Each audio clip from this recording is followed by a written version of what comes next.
Good morning, Morning. or good afternoon, whatever it is for you when you Yes. see this. Kent Renee Miller back, and we're going to proceed with the next section in the book, The Augmentation of Man, A Study in Renaissance, and we're on chapter 4. Chapter 4, we're going to cover universal plasmic limitations, pages 66 through 67. So when we talk about universal plasmic limitations, we're talking about channeling. This is all about communication here. So the word, I like meditation, but we're going to define channeling. Kent has an aversion to the word channeling. It goes along with some of in our society. We have a lot of catchphrases and words that are used in excessive means, and so they kind of lose their value. And channeling being one of them. So what we're going to talk about here is how the communication works, what our limitations are, and we're going to start with channeling. So what is channeling? Yeah. Well, what is it? It's a frequency band, basically. It's like a radio. It's a two-way communication. Right. It's one or two-way communication in a certain frequency bandwidth. And usually in our world, when you talk about channeling, it can refer to radio waves, and television. But what we're talking about is channeling in the form of telepathic communication, and that's for higher understanding. But who can channel? Not everyone can channel. There are a lot of people who want to channel, but there has to be a qualification of sorts in order to channel with higher beings. You can't simply just say, these are my parameters and I'm going to communicate with a higher being or a higher frequency. Beings out there that want to talk to you also. Right, and so we're going to discuss some of the parameters that allow a person to be able to communicate with higher beings and how that works. Higher beings do not channel for entertainment. Yes, their sole purpose is to channel for higher understanding. And learning. And so the people that they choose to communicate with, and they do not want to communicate with anyone, the people they choose to communicate with are people who want to be used as a agent of change, people who want to and are willing to bring forth new information. It's not for entertainment. It's not for other reasons. Okay. So we can bring new information to the environment. So with that, higher communication. What parameters? What to depend on?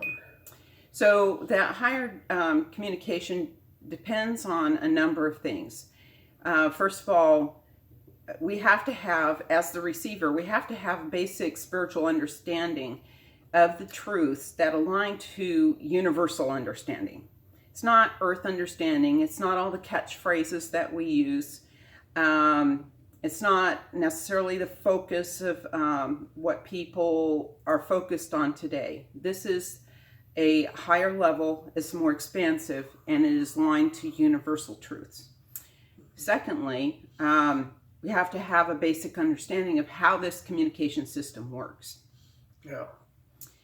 And we have to have the ability, the physical ability to channel. Not everyone has the genetic makeup to be able to do that. To me, what's really important, you have to have the ability or learn the ability to discern. Absolutely. If we are too narrow-minded, we are not going to accept other information outside of those parameters. If we are too open-minded, we take in too much information, including all the misperceptions. Yeah. And so we have to have that delicate balance of being able to have an open mind and be able to discern and to be able to be the true truth seeker. So other parameters. Yeah, well, we're going to talk about also about the soul's purpose. ability to line to a high source or a source of light. And a lot of it depends why we're here. What's our purpose? Maybe our purpose isn't channeling. Maybe it's something else. There's many purposes. And we have to find why we're here, which I've been saying for a long time. Who we are and why we're here. And so each person has predetermined their mission, if you will, for this lifetime. Part of the puzzle. And not everyone was designed, and not everyone's mission was designed to bring forth new information. So we have to be able to align to our soul's purpose for this lifetime. Mm-hmm. So there are various entities of understanding. So just because you're communicating with an entity on the other side doesn't mean that they have the highest level of understanding. And so we have to learn how to discern who we are communicating with. And it's been our experience that when Kent is in meditation, he sees colors as he is channeling. Or I see visions or visions. What I'm supposed to see. But also, the higher the being, generally speaking, the more complicated the language gets. Yeah, and so if you're communicating with somebody who has a very human-like communication skill, parameters of how they communicate, if it's simplistic, if it is very much like we communicate, chances are that being is not of the highest level. Well, we have to, the ones that can truly channel have to simulate the knowledge, have to be able to understand the true knowledge. And it takes time, it takes research, and it takes a lot of time to study what you receive to understand it. And understanding begins with sequential steps. Sequential steps. Sequential steps. So it just doesn't, I totally understand it. All of us, we don't totally understand. That's why we're trying to, as we understand it, we're trying to teach those to understand it. And it's taken 10 years just to understand. We're just beginning, actually, to be able to read this language that is presented in this book and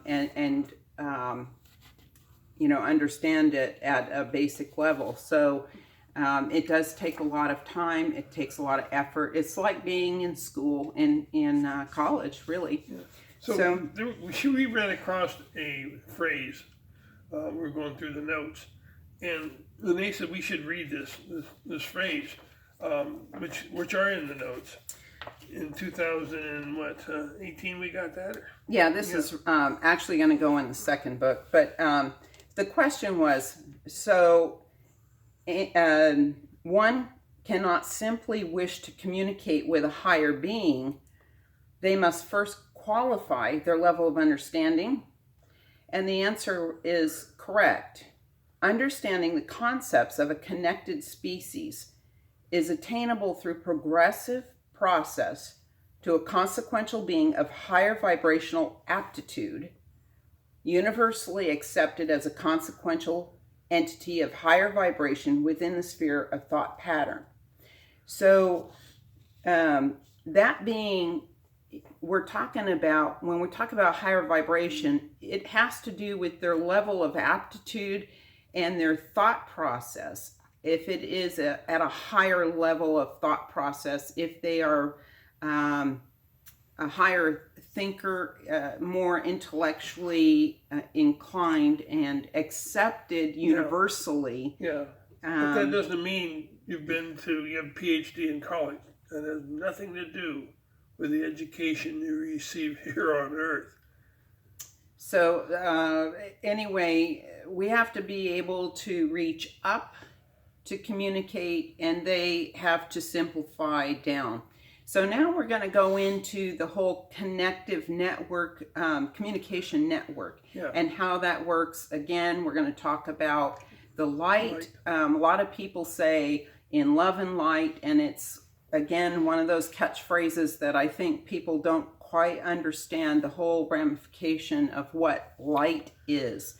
So again, light is the energy that carries the higher intellectual thought pattern and moves it along this network that starts with source and then connects into the neural net in a diffusion of higher communication, atoms, higher vibrational thought to lower vibrational thought. Yeah, and it's thought is on a plasmic cord that runs.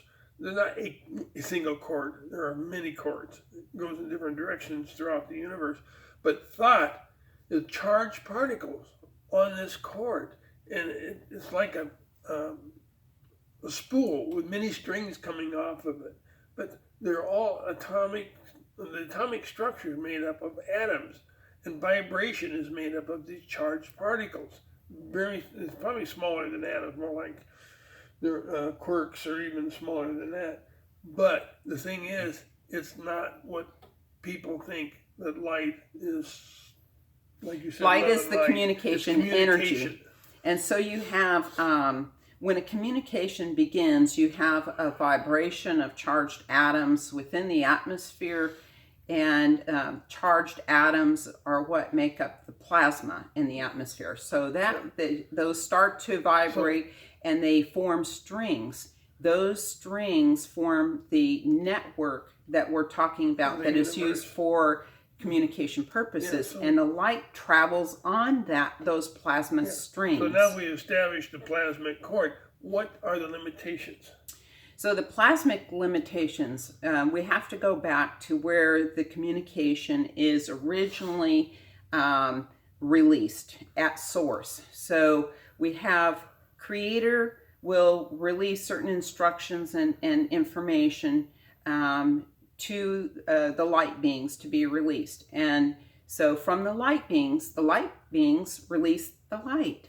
It is not a visible light. We're not talking about photons. We are talking about an energy light that is non-visible, that carries information. But at source, at that inception, is a very high technical, intellectual information that is beyond our comprehension as humans. Yeah. So we're not able to access the creator directly. The information is this seventh creation has a seventh apron, and there's nerves that surround the seventh apron.